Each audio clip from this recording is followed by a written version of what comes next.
বাংলা সাহিত্যের বিভিন্ন আবেগ ও অনুভূতির সংমিশ্রণ, আপনাদের প্রিয় গল্প চয়ন। হয়ে যাক সাহিত্য মোড অন।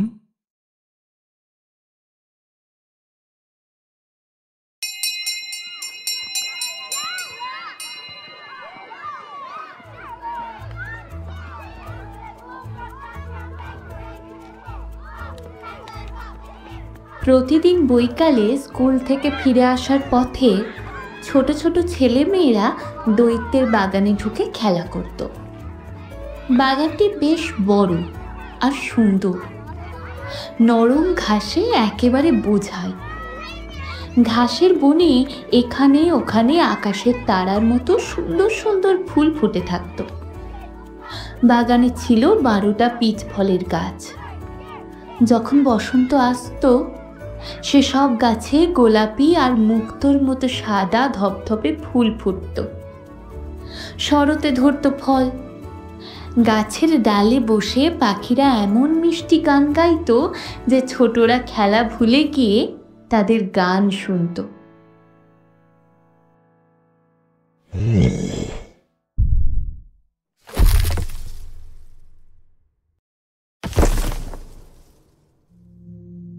হঠাৎ সেই দৈত্য এসে হাজির। সে বেড়াতে গিয়েছিল কর্ণএলে তার বন্ধু কর্নিশ দৈত্যের বাড়িতে। 7 বছর গল্প করার পর কথা ফুরিয়ে গেলে সে ফিরে এসেছে নিজের দুর্গে। আর এসেই ছেলেদের দেখে সে ভীষণ রেগে গেল। তোমরা এখানে কি করছো?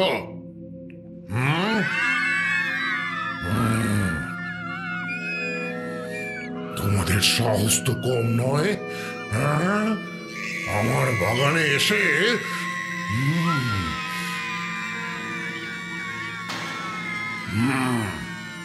এটা আমার বাগান, আমার দুর্গ, সবাই ভয় পায়।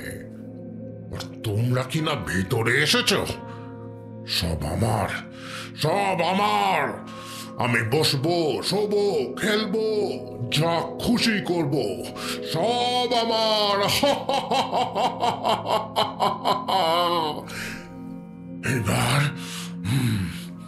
এইবার দেখাচ্ছি তোমাদের। এই বলে বাগানের চারপাশে সে বিরাট একটা দেয়াল তুলে দিল। তারপর ঝুলিয়ে দিল একটা বিজ্ঞাপন: বিনা অনুমতিতে প্রবেশ করলে প্রাণদণ্ড হবে। দৈত্যটি বড়ই স্বার্থপর।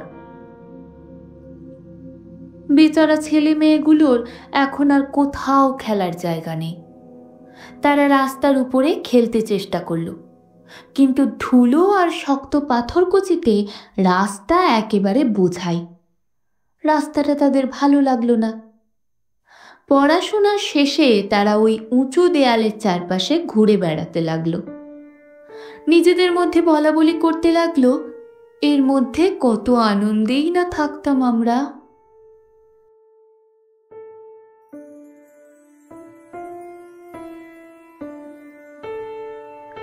তারপর বসন্ত এলো। সারা অঞ্চল জুড়ে ছোট ছোট ফুল আর পাখিতে গেল ভরে। কেবল সেই স্বার্থপর দৈত্যের বাগানে তখনও শীতকাল হয়ে রইল। সেখানে ছোট ছোট ছেলে মেয়েগুলো ছিল না বলে পাখিরা সেখানে গান গাইতে চাইল না। গাছেরা ভুলে গেল ফুল ফোটাতে। একবার একটা সুন্দর ফুল ঘাসের ভেতর থেকে মাথাটা তুলতেই ঝোলানো বিজ্ঞাপনটা তার চোখে পড়ল। সেই দেখে ছোটদের জন্যে তার মনটা এতই খারাপ হয়ে গেল যে মাথাটা সে ঘাসের বনে লুকিয়ে শটান ঘুমিয়ে পড়ল। যারা সত্যিকারের খুশি হলো তারা হলো বড় আর কুয়াশা। তারা অতি আনন্দে বলল, বসন্ত এই বাগানের কথা ভুলে গিয়েছে, সুতরাং সারা বছরই আমরা এখানে কাটিয়ে দেব। বরফের বিরাট সাদা আলখাল্লা দিয়ে ঘাসগুলিকে ঢেকে দিল তারা। জমাট হিমকণা গাছগুলিকে রাঙিয়ে দিল সাদা রঙে। তারপরে তাদের সঙ্গ দেওয়ার জন্য তারা আহ্বান জানালো উত্তর বাতাসকে। উত্তর বাতাস সাড়া দিল সেই ডাকে। পশমের আলখাল্লা জড়িয়ে সে সারা দিন বাগানের মধ্যে গর্জন করে ঘুরে বেড়ালো, উড়িয়ে ফেলে দিল চিমনিগুলিকে। সে খুশি হয়ে বলল, জায়গাটা বড় চমৎকার, ঝড়কে না ডাকলে আর চলছে না।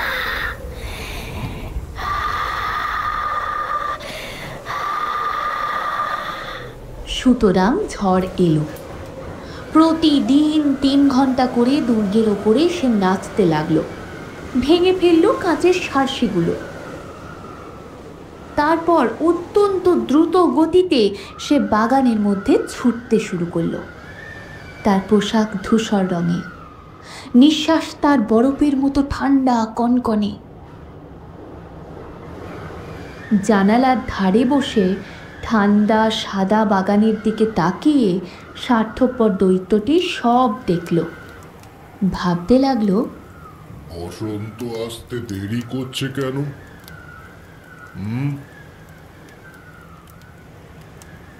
আমি বুঝতে পারছি না। আশা করি সে আসবে।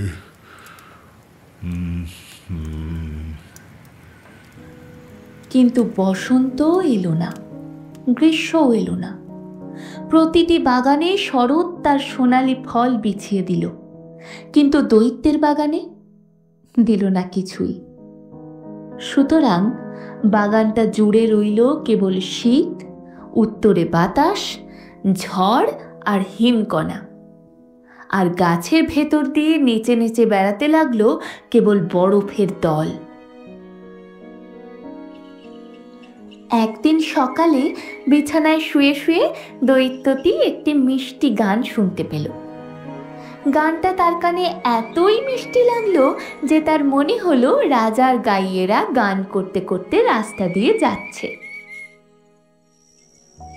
এই শীতে সেই দৈত্যটি ঘরেই বসেছিল। মন তার ভালো ছিল না। একটু কষ্ট করে ঘাড় ঘুরিয়ে সে দেখল জানালায় বসে একটি লিনেট পাখি গান গাইছে। কিন্তু এতদিন পরে সে গান শুনতে পেয়ে তার মনে হলো পৃথিবীতে এইটি বোধহয় সবচেয়ে মিষ্টি গান। আর এই গানের সঙ্গে সঙ্গে ঝড় থেমে গেল। উত্তরে বাতাস থামিয়ে দিল গর্জন করা। খোলা জানালার ভেতর দিয়ে একটা মিষ্টি গন্ধ তার নাকে এসে লাগলো।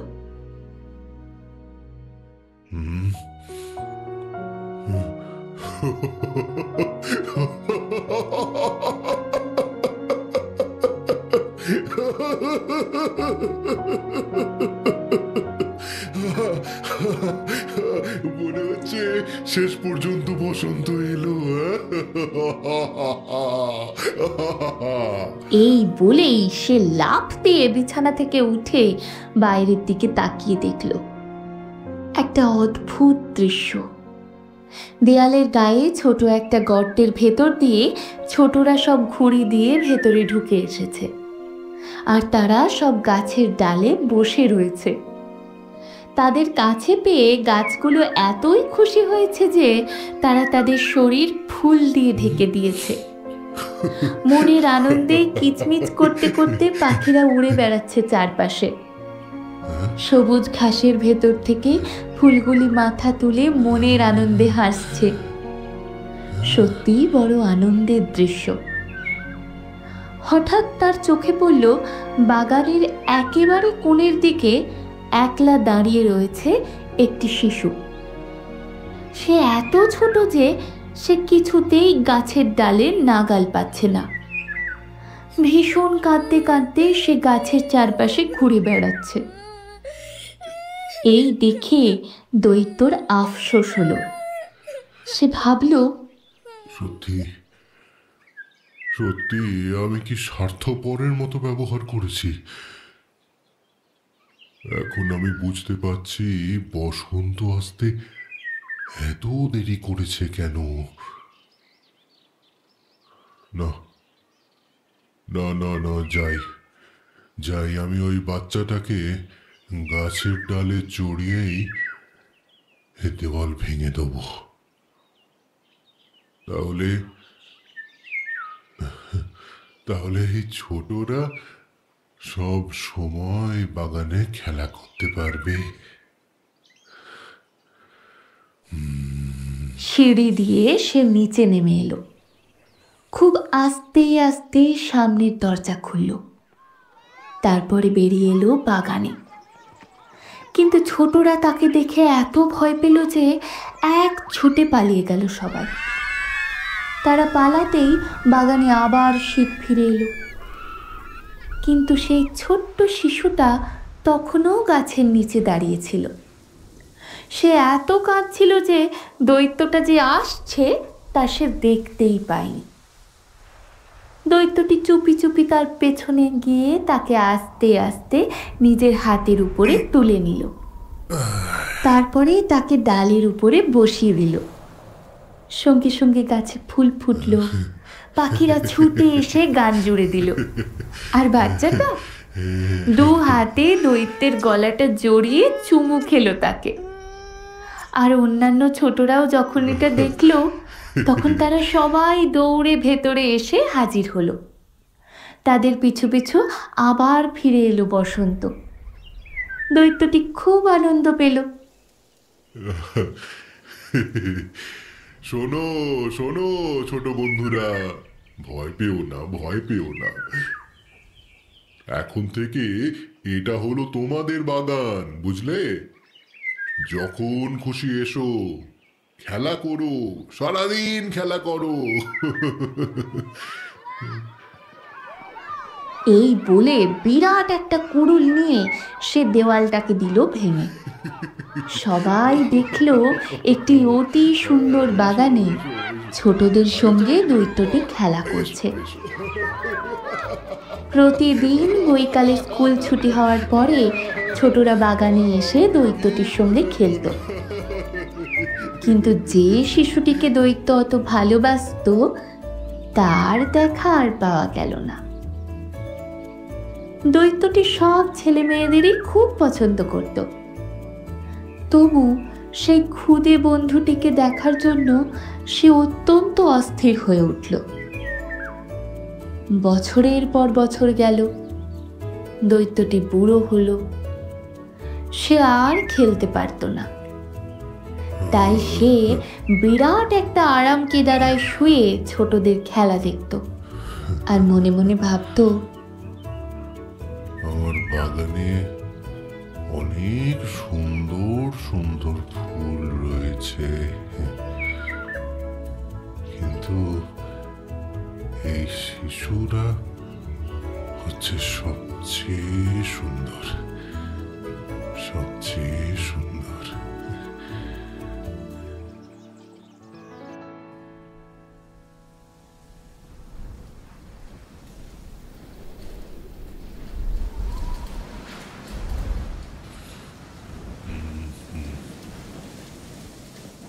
আবার শীত,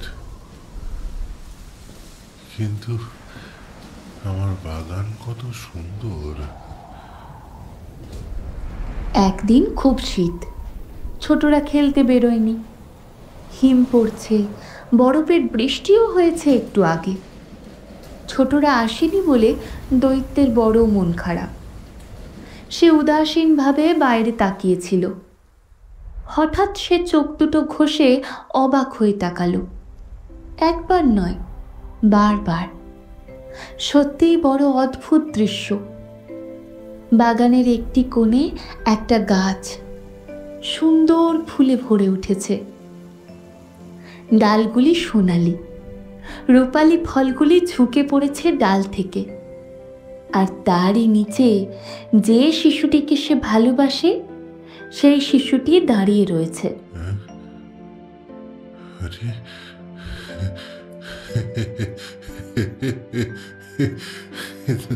সে এসেছে।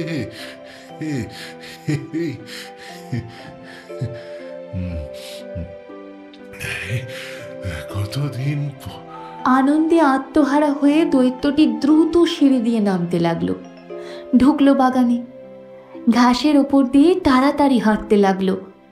শিশুটির সামনে খুব কাছে আসতেই দেখলো শিশুটির হাতের চেটোতে দুটো পেরেক ফোটানোর দাগ, ছোট দুটি পায়ের উপরেও দাগ দুটি পেরেক ফোটানোর।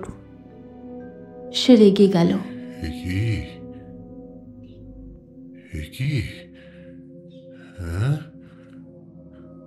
তোমাকে তোমাকে আঘাত করেছে এত সাহসকার? বলো বলো, তুমি আমাকে তার নামটা বলো।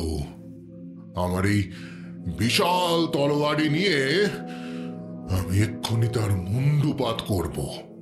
বলো, কে মেরেছে? হ্যাঁ, কে মেরেছে তোমায়? না গো, আমার কেউ মারিনি, এগুলো ভালোবাসার দাগ।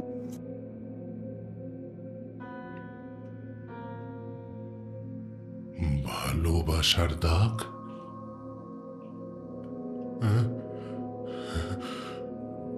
এই সবুজ গাছ, রূপলি ফল, আর তুমি?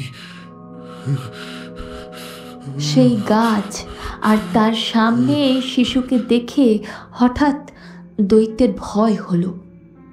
সে হাঁটু মুড়ে বসে মৃদু স্বরে জিজ্ঞাসা করল, কে কে তুমি? কে তুমি? তুমি একদিন আমাকে বাগানে খেলতে দিয়েছিলে, আজ তুমি আমার সঙ্গে আমার বাগানে যাবে। সেই বাগানের নাম প্যারাডাইস, স্বর্গ।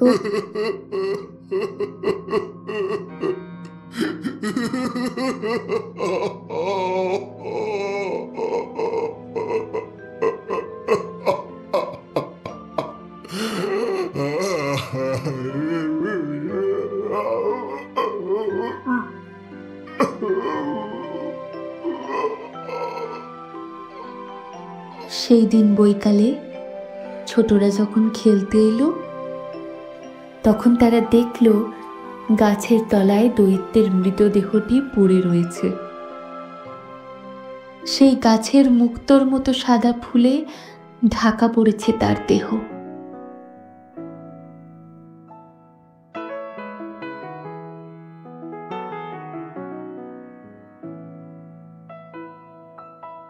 Sitting by the fire, feeling oh so fine on this holy night. The Spirit guides us.